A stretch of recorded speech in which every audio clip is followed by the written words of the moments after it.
estar ouvindo a tua palavra. Usa, Senhor amado, o teu servo mais uma vez, conforme a tua vontade, conforme o teu querer, Senhor. Abra o nosso entendimento para que possamos ouvir e compreender tudo que o Senhor tem para cada um de nós nesta noite. Pai bondoso, nós te pedimos, Senhor, fala conosco, em nome de Jesus. Glória a Deus. Eu saúdo os irmãos com a paz do Senhor. Amém. Podemos sentar em nome de Jesus. Louvado seja Deus. Não quero fazer nada diferente do que é feito toda terça-feira. Trazer aos irmãos um breve ensinamento da palavra do Senhor para nossas almas. Verdade? E eu queria já ler com os irmãos em João, capítulo 3, versículo 16. Para a gente poder entrar no assunto em si. Um versículo bastante conhecido, 3:6 de João, eu vou lendo, diz assim: porque Deus amou o mundo de tal maneira que deu o seu Filho unigênito, para que todo aquele que nele crê não pereça, mas tenha a vida eterna. Amém? Versículo central da Bíblia, chave para todo o entendimento da Bíblia, revelando-nos o amor de Deus, expressando ele em Jesus Cristo, seu Filho. E nesse versículo, irmãos, o que eu sempre digo aos irmãos, que está as 3 colunas da palavra de Deus, do trono de Deus. O trono de Deus está posto sobre 3 colunas, revelado nesse versículo, que é o amor, que é a justiça e o perdão. Não temos tempo suficiente para falar dos 3, mas orando o Senhor me deu a direção para falarmos de um, e nós vamos falar do perdão. Mas vamos identificá-lo aqui dentro desse versículo para compreender melhor o que a gente está falando. Deus amou. Amor, a palavra amor apareceu. Deus amou o mundo. Tira esse mundo e coloca teu nome. Deus amou você. Já o amor de Deus expresso. De uma tal maneira, essa maneira implica que está havendo alguma coisa para que esse amor fosse justificado. Ele deu o seu Filho. Por que Deus fez isso? Ele deu o seu Filho por um motivo. Perceba que a palavra amor já deixou um pouquinho de existir aí, para entrar agora uma ação. Deus amou o homem, ponto. E por amar este homem, ele acabou dando o seu Filho. Dando ele para quê? Para morrer na cruz. E aí entra outra pergunta: por que ele teve que morrer na cruz? Por conta do homem. Sabemos que ele deu a Jesus por conta dos nossos erros, das nossas falhas, dos nossos pecados. Não tínhamos condições de pagar o preço pelos pecados que nós cometemos.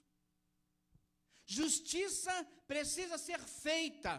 Tudo aquilo que você planta, você colhe. Isso é justiça. O amor, ele é 100%. Deus é 100% amor.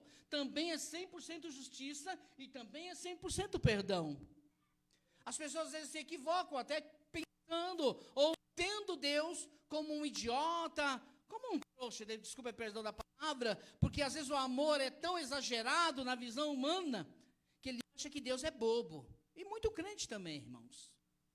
Mas Deus, ele vai com amor até onde ele entende que agora o amor é posto de lado e a justiça precisa ser feita. E foi cobrado de Deus justiça por conta de nossos pecados. Porque os pecados, o salário do pecado é a morte. Se não tínhamos condições de pagar para sermos redimidos dos nossos próprios pecados, então o nosso salário seria o inferno por conta dos nossos pecados. Mas Jesus, ele veio e pagou, ou seja, Deus cobrou o preço pelos nossos pecados e o preço foi o seu próprio Filho. Ou seja, justiça foi cobrada e justiça foi feita. Mas, irmão, quando existe o amor e a justiça junto, para que o amor volte a reinar, é necessário que haja também o perdão. Porque se nós não liberássemos perdão por conta do erro cometido, seríamos puro ódio. Não é verdade? A justiça existe. Para o amor voltar a renascer, é necessário agora que haja o perdão. Deus chamou a Israel, um país, um povo, e declarou a este povo o seu amor, não foi? Deus sempre disse que amava o povo de Israel em relação às outras nações. Porque através de Abraão, que demonstrou ser fiel a Deus, o Senhor mostrou ser fiel ao povo. E disse a ele, eu vou cuidar de vocês. Por conta de Abraão, olha, vocês serão abençoados. Ai daquele que tocar em vocês. Será como tocar? Olha que tamanho é o cuidado de Deus com o homem. O amor. Mas por amar o povo, Deus sempre ocultou o erro deles, né, irmãos? Está escondido o erro deles, não foi? Nunca. A própria palavra de Deus declara os erros de Israel. E Israel foi punida também muitas vezes por conta dos seus erros. Não é verdade? Muitas vezes cativo, muitas vezes dominado por outros povos. Mas muitas vezes também o Senhor os perdoou e os trouxe de volta para perto de si. Veja que Deus, esse trono dele, essas três situações estão sempre envolvidas. Deus ama, mas também é justo. E mais ainda que tudo é que ele perdoa, né, irmão? Se você olhar para dentro de você agora e dizer, de mim, se Deus não perdoasse. Quem aqui iria para o céu? Fala para mim. O amor de Deus existe. Mas se só existisse amor e justiça, estávamos condenados. Porque a justiça ia ter que ser feita. Mas pelo perdão de Deus, Ele nos reconciliou consigo. Através de Jesus Cristo.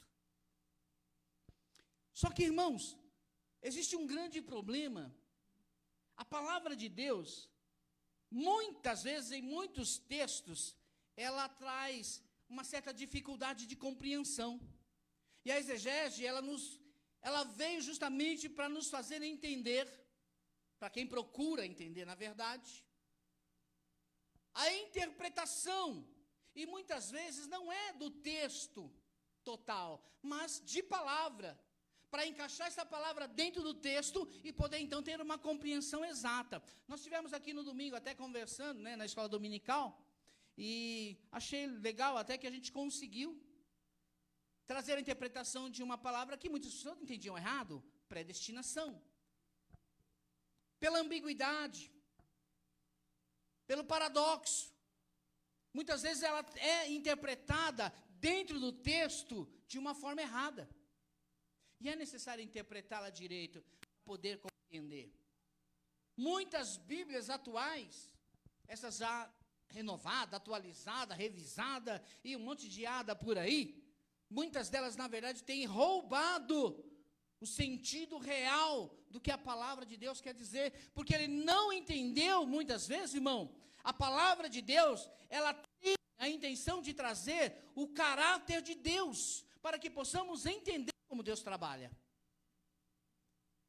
Não podemos, irmão, é a mesma coisa de chegar aqui, como é que você vai casar com um japonês, se você não sabe nem falar a língua japonesa? Vai dar certo esse negócio? Às vezes o nosso irmão aqui tenta falar aqui, quando sai uns negócios meio complicados, que ele mesmo se enrola, não é verdade? Tenta falar, não consegue, aí fala do dele, e ela fica meio complicado. Às vezes é engraçado chamar o nome da Juscelia. Como é que você chama ela de Juscelia? Fala aí. Fala, irmão, fala. Fala, Juscelia. Irmã Juscelia. Dá para entender, Juscelia? O que entendeu ali? Mas imagina, porque ainda está mais ou menos, né, no nosso meio aqui. Ainda dá para compreender alguma coisinha. Mas se você é jogado lá na China, irmão, vai morrer de fome. Vai morrer de sede, vai morrer de frio, tu vai morrer lá, porque, se bem que a linguagem universal, né, ela existe. por gestos. E o próprio sentimento faz-se entender, muitas vezes, a sua dificuldade. Com o olhar, às vezes você fala mais do que com a própria língua. O corpo fala.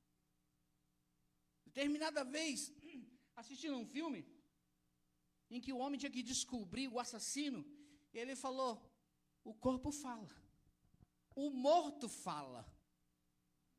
E ele começou a fazer um monte de pesquisa, e acabou achando um criminoso por conta daquilo.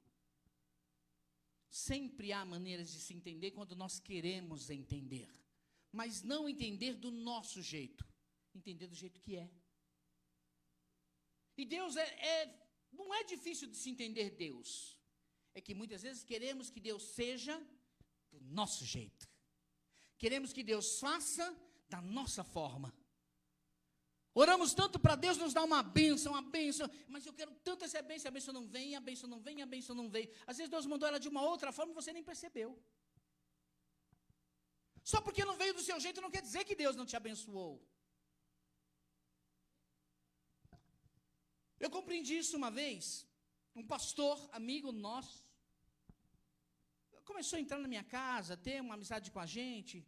E para resumir bem rapidinho, ele trabalhava, diz ele que trabalhava no Detran, mas estava afastado, e eu queria comprar um carro para dar de presente para minha esposa. Ele falou, não, lá a gente tem um jeito fácil, carro que é preso por multas, e o dono não quer pagar mais, porque a multa está mais cara que o carro, aí a gente vai lá, oferece para ele X valor, ele acaba vendendo.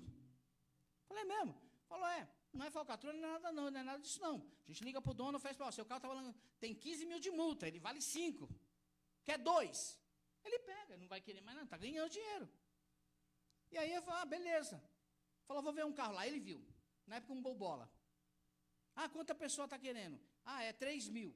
Mas me dá um e-mail que eu dou para o cara lá, para ele preparar os papéis. E eu dei um e-mail para ele, ele levou embora meu dinheiro. Nunca mais apareceu. Pastor, nunca mais apareceu. Aí aquele dia, irmão, eu fiquei tão magoado, tão triste. Falei, mas Senhor, um pastor fazendo isso? E aí depois eu soube que ele não deu golpe só em mim, ele deu golpe em outras pessoas também.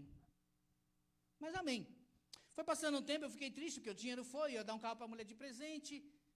Mas aí, irmão, eu comecei a perceber que de uma outra forma Deus me abençoou. E eu consegui o dinheiro. E comprei o carro para minha esposa. Falei, olha, se eu ficasse focado em reclamar, em resmungar, em acusar, em querer pegar, eu vou matar, eu vou bater, eu vou mandar buscar, eu vou mandar fazer. Eu falei, não, eu fui orar. E Deus abriu a... Deus não mandou ele de volta devolver meu dinheiro, não. Deus mandou o dinheiro por uma outra forma. E eu enxerguei, falei, olha Deus me abençoando aqui. Talvez Deus estava aprovando o coração dele e o meu. Ele não foi aprovado. Talvez se eu ficasse reclamando, resmungando, eu vou matar. Se eu pegar, eu vou arrebentar, eu vou mandar esse cara para o hospital, eu vou fazer, vai acontecer. Se eu ficasse nesse nível de pensamento, talvez eu não seria abençoado. Mas, Senhor, toma conta. Tem misericórdia. Não foi hipocrisia não, irmão. Tem misericórdia dele, tem compaixão da vida. Não sei o que aconteceu, não me interessa também, mas está nas tuas mãos. Abençoa a minha vida, que eu quero abençoar a minha esposa. E Deus, de um lado, proveu, preparou tudo. Eu consegui o dinheiro e comprei um carro na época para ela. E de lá para cá eu entendi, irmãos, que muitas vezes nós queremos tanto de Deus uma coisa e focamos, eu quero marrom. Mas peraí, você está querendo a cor marrom ou você está querendo a flor? Está entendendo? Eu estou no marrom. E Deus, de repente, manda outra flor. E o problema não era a cor, era a flor. E Deus me deu outro carro, me deu um Escort, na época. Até melhor, na verdade. Ela gostou muito mais. Então, quando nós entendemos quando Deus fala, fica tudo mais fácil. Mas, irmãos, a palavra de Deus ela é feita para ser lida, não é só para ser carregada. Lida para ser interpretada, para ter conhecimento. Ela revela o caráter de Deus. Porque às vezes queremos isso, que Deus faça do nosso jeito. Que Deus, Ele põe do jeito que a gente quer. Que Ele abra a porta que eu quero. Eu quero trabalhar no Albert Einstein. Deus me manda aqui. De repente, no Albert Einstein, lá, você vai ter que ficar babando marmanjo. Lá, as pessoas ricas, cheias de dinheiro, te esnobam, te humilham. Se o negócio cai no chão, toca a campainha, você vai ter que vir de lá para pegar o negócio do chão que ele derrubou. Tem perfil? Eu não tenho perfil para isso. Sinceramente, irmão. Não tem perfil para ficar babando, mas não estou lá para isso. Aí Deus me pôs no mando aqui, por quê? Porque ali tem gente que precisa. Ali tem gente que chora. E eu preciso entender isso, está entendendo? Eu não quero ganhar mais. Eu quero ter Deus aonde eu estiver. Adianta eu estar lá no Einstein e perder minha graça com Deus? Enquanto que no manda aqui, eu sei que tem gente que precisa, não só de oração, mas de cuidados mesmo, de carinho, de mais atenção. Aleluia. Nós temos que aprender a querer o que Deus quer, e não querer que Deus faça o que nós queremos. Não estar onde nós queremos, temos que desejar estar aonde Deus quer que nós estejamos. Somos instrumentos na mão de Deus, ou não? Se tem uma coisa que a gente precisa tomar cuidado, irmão, muitas vezes com o que fala, por achar versículo bonitinho, e a intenção da Bíblia nunca é demonstrar beleza, mas demonstrar realidade. Paulo diz, não vivo eu, mas Cristo vive em mim. Você sabe o que compete dizer isso, irmão? Cristo fala palavrão, Cristo pensa mal, Cristo deseja mal, o Senhor, Ele anda por caminhos errados. Então dizer que Cristo vive em mim e fazer o que você faz que não agrada a Ele, isso é mentira. É como dizer, eis-me aqui, Senhor, envia-me a mim. Ah, toma cuidado, irmão.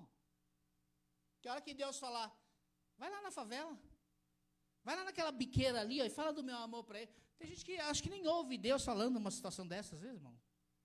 Nem ouve.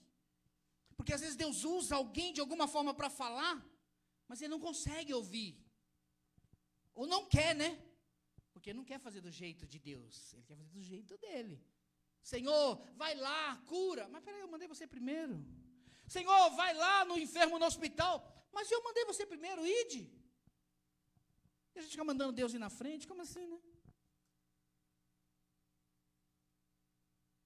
Quando o Senhor diz, para que não pereça, Ele está nos oferecendo a vida eterna, né? E para oferecer essa vida eterna, está justamente o perdão aí. Olha lá, eu amo vocês. Mas por causa do pecado de vocês, que é a tal maneira, e vocês não têm condições de pagar, eu vou pagar por vocês, mas eu perdoo vocês, e para mostrar o meu perdão, o meu amor, eu ainda ofereço a vida eterna para vocês. Olha que coisa linda. O plano de Deus para nossas vidas é muito lindo. E o que nós vamos falar é sobre esse perdão. Nós vamos deixar alguns versículos. O significado, alguém sabe me dizer o significado da palavra perdão? O que é para você a palavra perdão? O que ela quer dizer exatamente? Vamos lá. Eu sei que a maioria vai dizer, não, irmão, é porque eu pequei e eu quero me redimir dele, é isso? Perdão, é isso? Não é não, irmão. Perdão não é você pecar, vou lá e erro, agora eu sei que eu errei, eu vou lá e peço perdão, e vai ficar tudo certo. Na verdade, não é muito mais profundo. O ato de pedir perdão, na verdade, é quebrar correntes. Porque quando você peca, na verdade, contra alguém, ou até contra você mesmo, vamos lá, vamos dizer que alguém pecou contra você. Que sentimento nasce na sua vida? Já parou para perceber?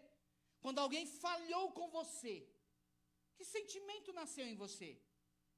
De rancor, de ira, de raiva. Eu vos esgano, eu mato. Não é verdade? Pois é. Liberar perdão, na verdade, é quebrar essas correntes. É quebrar essa semente que passa a nascer dentro do coração. E é pior quando a pessoa peca contra você e é você que tem que liberar o perdão para ela. Que quando você libera perdão para a pessoa, não é ela que está sendo liberta, é você. Porque o pecado dela contra você machucou você, feriu você, é você que está machucado. E é você que tem que liberar o perdão. Não é a pessoa de lá só vir, não. É você que tem que liberar também. Eu me arrependo de te odiar. Eu me arrependo de desejar o teu mal. Eu me arrependo de querer te matar. Pelo que você me fez. Então eu te perdoo. E quando você faz isso com a verdade, irmãos, uma algema é quebrada. Os laços malignos de Satanás, ele é quebrado. Vocês já assistiram o filme Premonição? Alguém já assistiu aqui? É uma série de 6 filmes. Alguém já assistiu? Nesse filme Premonição, uma pessoa, ela é como se ela cochilasse. E no cochilo, vamos lá, ela está aqui dentro do ônibus. Está aqui dentro do ônibus. Está indo lá para Santana. No ônibus ela cochila. Só que nesse cochilo, ela tem uma visão, nesse trajeto, o ônibus vai furar, e vai furar que vai bater num carro, que vai atropelar uma criança, que vai virar para o outro lado, vai bater na bicicleta, vai derrubar um motoqueiro, e vai invadir uma casa, vai matar um monte de gente. Na premonição da pessoa, no sonho que ela teve. Quando ela acorda, ela percebe que no sonho dela já começa a acontecer. Ei, alguém levantou e tocou a campainha, e no sonho dele aconteceu.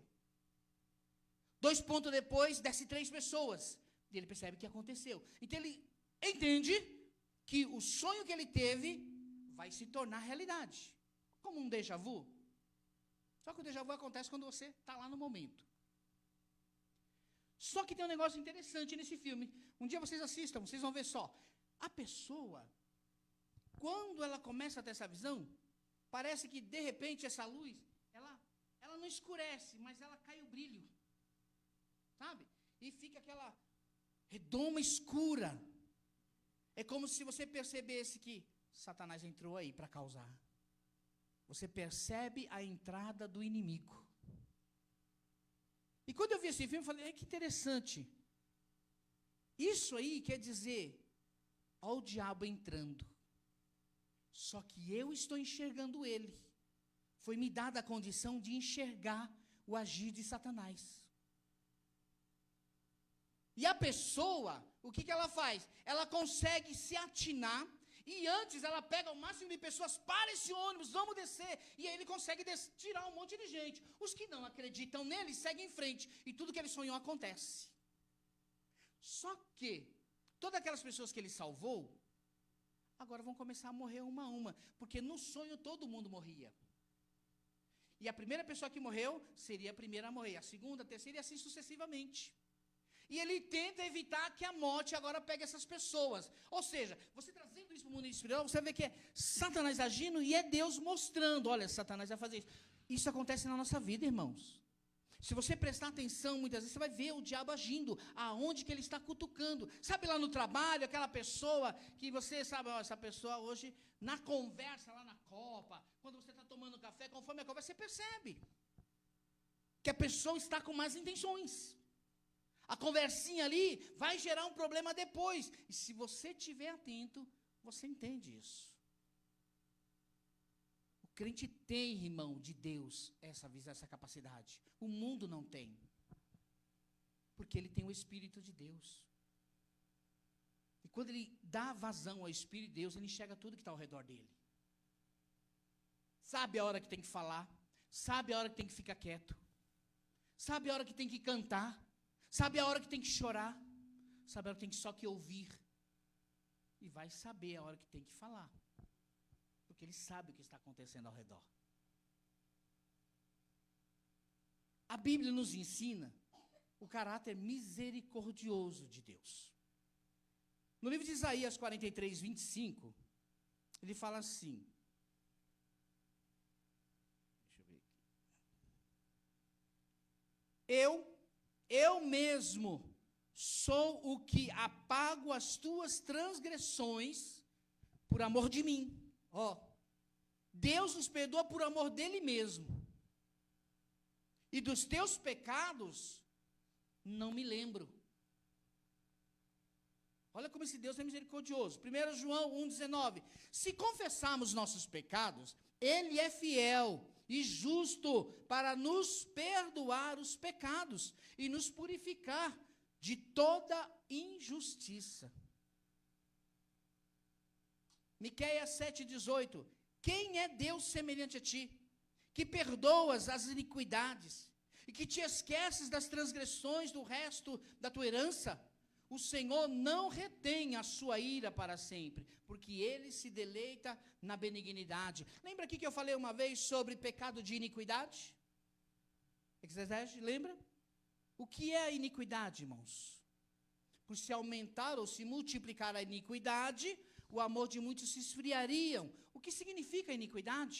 Interpretar a palavra, para poder entender o texto. Ele não falou por se aumentar o pecado, falou? O amor de muitos se esfriariam. Então, o que significa iniquidade? Pecado de conhecedor é pior que pecado. Peca o ignorante, mas o conhecedor que peca, ele comete iniquidade. E se você que conhece a verdade anda em pecado, quem é que vai falar a verdade de Deus para o mundo? Quem é que vai o ide de Cristo? Quem vai obedecer isso? O pastor Samuel falou aqui na escola dominical, trouxe a nós, de um homem aí que cheio do poder de Deus, né? Ele fazia o que mesmo? Ele fazia? Com o nome de Deus? Live, pregando, falando, blá, blá, blá. De repente o homem aparece na mídia sendo preso por sequestro? Sequestro relâmpago. Olha, tudo a ver, né, irmão? Cheio da graça de Deus, homem desse. Nos olhos de quem não sabe. Esse pratica iniquidade. Porque enquanto estava na live, talvez não tinha tanto ibope, mas agora, como homem de Deus preso por tráfico, com certeza ele vai ter muita curtida. Mas o nome de Jesus, ele jogou na lama. É como alguém dissesse, eu, Jesus? Mas aquele cara lá é pastor, é ladrão, traficante, é sequestrador. E aí? O amor de muitos se esfria por conta dessas coisas. O mundo, para ouvir Jesus, vendo que o crente dá esses testemunhos, vai ficar como? Marcos 11, 25. E quando estiverdes orando, perdoai, se tendes alguma coisa contra alguém, para que vosso Pai, que está nos céus, vos perdoe as vossas ofensas. Tem um monte de outros versículos que nós não vamos ler por conta de nosso tempo. Mas aqui é para você ver o tamanho, irmãos, do caráter misericordioso de Deus. Ele nos perdoa. Só que aí, irmão, eu quero trazer uma lembrança aqui, até nós falamos uma vez, mas vamos lembrar de novo aqui. Sábado de Aleluia, se comemora o quê? Alguém lembra? O famoso Malha Judas. Isso já quase nem existe mais, né? Nem tenho visto, pelo menos aqui em São Paulo, não sei, mas na verdade é no Nordeste. Alguém sabe o que é Malha Judas, principalmente os jovens? Sabe? O que é Malha Judas? Fala para mim. Mais ou menos por cima.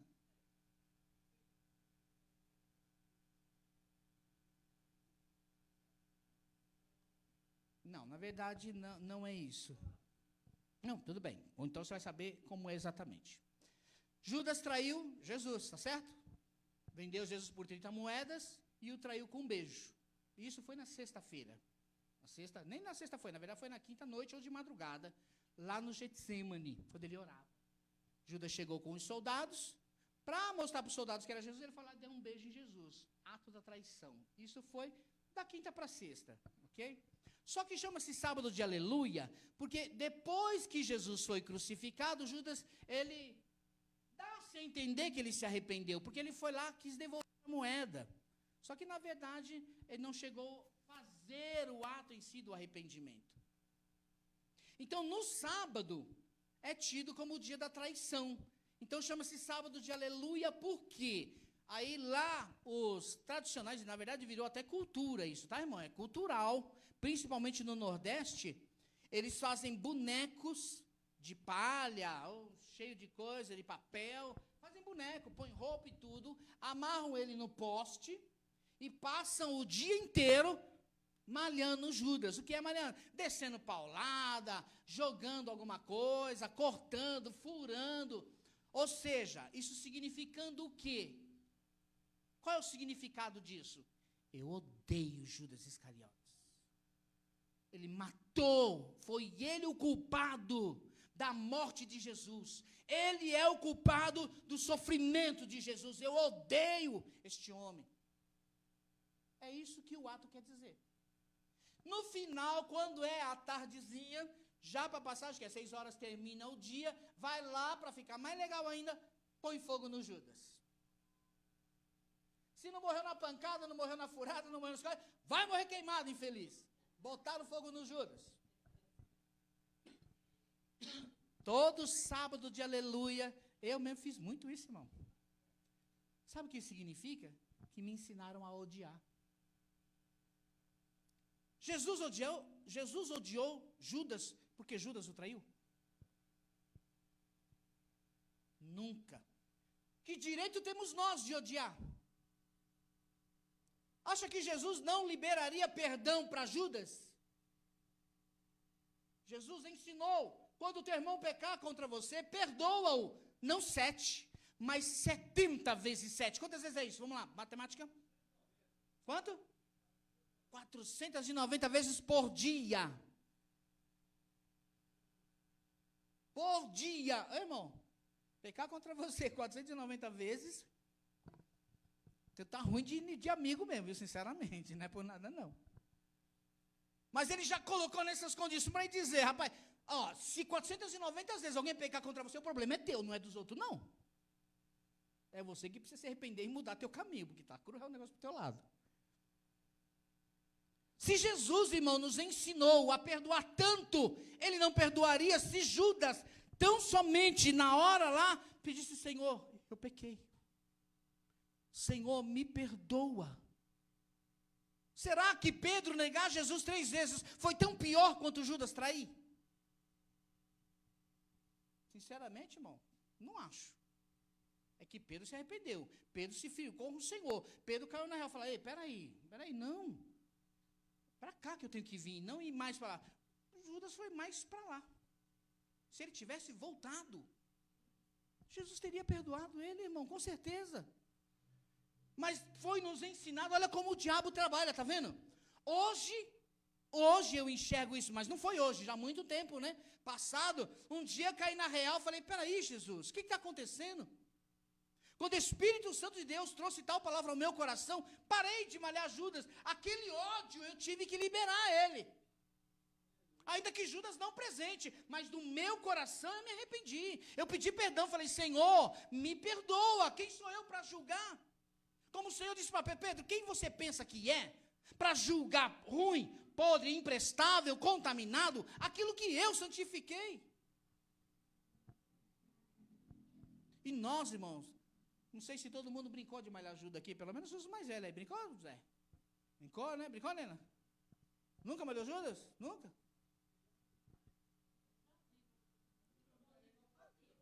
Já desci muita pancada em Judas, irmão. Era católico roxo ainda. Ixi. E sabe quem embutiu isso no coração? O catolicismo, irmão. O catolicismo. Quem? É? E imagina isso no Nordeste. E no Nordeste ainda é pior. Esse negócio de festa junina que vocês veem lá, não é porque eles querem festejar, na verdade, é porque eles estão comemorando santos.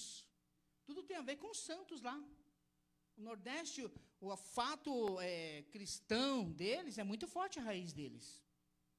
Eles investem muito nisso. Então, irmãos, Judas, ele chegou a demonstrar um certo arrependimento, devolvendo as moedas. Só que ao invés de partir em buscar o perdão, ele foi pelo remorso e acabou se suicidando, ou seja, acabou piorando mais ainda a situação dele. O que estava quase bom, ele piorou. Teve boa intenção de devolver a moeda e demonstrar arrependimento.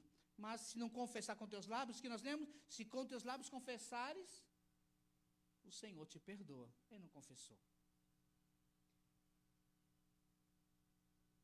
Qual teria sido o propósito de Cristo chamando a Judas como apóstolo, já que sabia que ele era um traidor?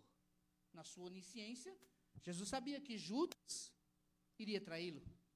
E por conta disso, ele iria sofrer na cruz, na pancadaria, no envergonhamento, em todos os sentidos, Jesus ia sofrer por conta da atitude de Judas. Né? Por que Jesus chamou Judas, então, 3 anos antes de tudo isso, para ficar do lado dele? Para envergonhar Judas? Para depois mandar Judas para o inferno? Era essa a intenção? Não, irmãos. Jesus chamou Judas 3 anos antes, já para embutir na mente dele. Judas, perdoa, não 7, mas 70 vezes 7. Se com teus lábios confessares, eu te perdoo. Jesus estava dando a dica para ele, sabe? Ele não podia falar abertamente. Mas indiretamente ele estava dizendo, você vai pecar, e quando você pecar, se arrepende, e quando você se arrepender, eu te libero perdão, e fica tudo certo. Você não precisa ir para o inferno, porque a palavra tem que cumprir. A Bíblia não diz que você tem que ir para o inferno. O filho da perdição se perdeu. Por quê? Não soube pedir perdão. Tivesse recebido perdão, Jesus tentou, irmão, até o último. Ele não abre mão de nós, irmão, ele vai até o último momento. Ainda que ele sofra. Este homem que na live fala de Jesus maravilhosamente, quando apaga as luzes, fecha a coisa, ele vai roubar ou vai fazer essas coisas aí, Jesus não tem condição de perdoá-lo? Se ele se arrepender? Tem, irmão. Se ele se arrepender de coração, voltar às práticas das boas obras, o Senhor vai perdoar ele, porque o amor longânimo dele é dessa forma. Ele é misericordioso demais. Mas que a justiça vai ser cobrada, plantou. Vai colher. Colha seus frutos aos pés do Senhor, dando glória. Está doendo? Dá glória. Foi você que plantou, colhe seus frutos e continua dando glória. Não pense que o Senhor, irmão, vai livrar-nos. Não vai, não. Você plantou, você vai colher. Ele não vai tirar isso. Não tem jeito. Só que fica do meu lado que eu vou te ajudar. De vez em quando eu dou uma forcinha aí, te mostro um caminho diferente, mas tirar não vai tirar, não. Meu tempo já foi. Só deixar aqui uma coisa para os irmãos. Dentro desse projeto de Deus, de seu trono está sobre 3 colunas: amor, justiça e perdão. Baseado na justiça, existem 3 coisas que Deus não perdoa. Você sabia disso? 3 ações que o homem pratica e Deus não perdoa. Por quê? Por conta da justiça. Quais são? Tenho certeza que essa todo mundo sabe. Nós não vamos nem falar dela. Vamos que a hora já deu. Quais são as 3 ações que o homem pratica e Deus não perdoa? Bora, gente. Jesus, ele disse uma, bem clara, e vão lá, vocês vão lembrar. Não devemos blasfemar contra o Espírito Santo, porque contra isso não tem perdão. Como ninguém falou, só vou deixar pelo menos para os irmãos marcarem aí quem quiser. Então, pecar contra o Espírito Santo, Lucas 12:10, Marcos 3:29, Mateus 12:32, tá? Lá está escrito que o homem que blasfema contra o Espírito Santo não tem perdão. A outra, se você não libera perdão, Deus também não te perdoa. Isso está na oração que você sempre faz, a oração do Pai Nosso. Está lá, ok? Mateus 6:14-15, Lucas 6:37 e João 20:23. Se você não perdoa, Deus também não te perdoa. É Bíblia. Tem que perdoar para ser perdoado. Nós não perdoa nossas ofensas assim como nós perdoamos os nossos devedores. É você quem diz isso. Porque é a oração que ele ensinou. Ele ensinou dizendo, se você não perdoar, eu não posso perdoar você. Por que você quer perdão e não perdoa os outros? Não existe isso. A terceira é um pouco mais pesada. Sobre apostasia. Não vamos falar sobre isso. Depois você pesquisa, procura saber sobre apostasia. Ou o pastor um dia fala para nós aí. A apostasia. 1 Timóteo 4:1-2 e Hebreus 6:4-5 e 6. Leiam aí, vocês vão ver. As 3 coisas que o homem pratica e Deus não perdoa. Mas por que ele odeia? Porque a justiça tem que ser cobrada. Amém? Deus abençoe sua vida. Já acabou meu tempo. Fica em paz em nome de Jesus.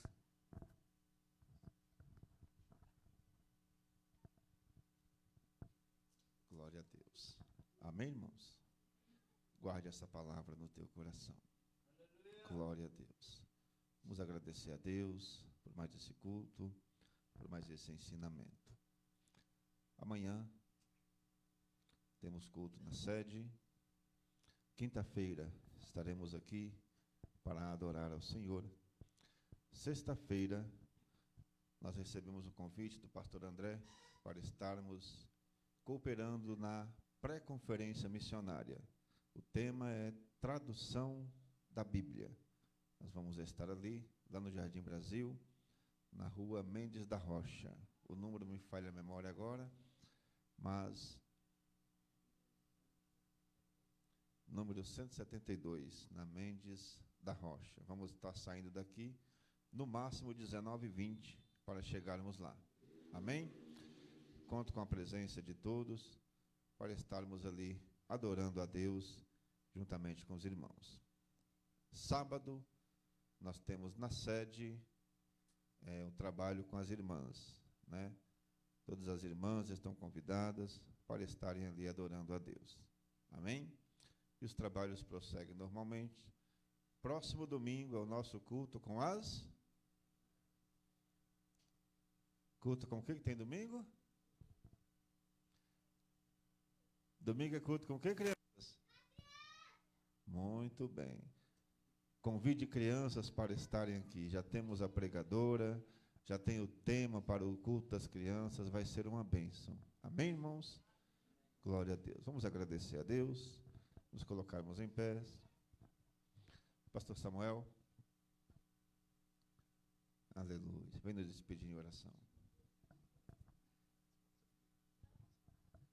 Glória a Deus. Irmãos, me perdoa pelo traje, mas vim direto ao meu trabalho, senão não consegui chegar, mas glórias a Deus, aqui estamos. Vamos orar ao Senhor, agradecer a Ele por tudo, por mais esse culto, dia de vitória e de bênção. Amém?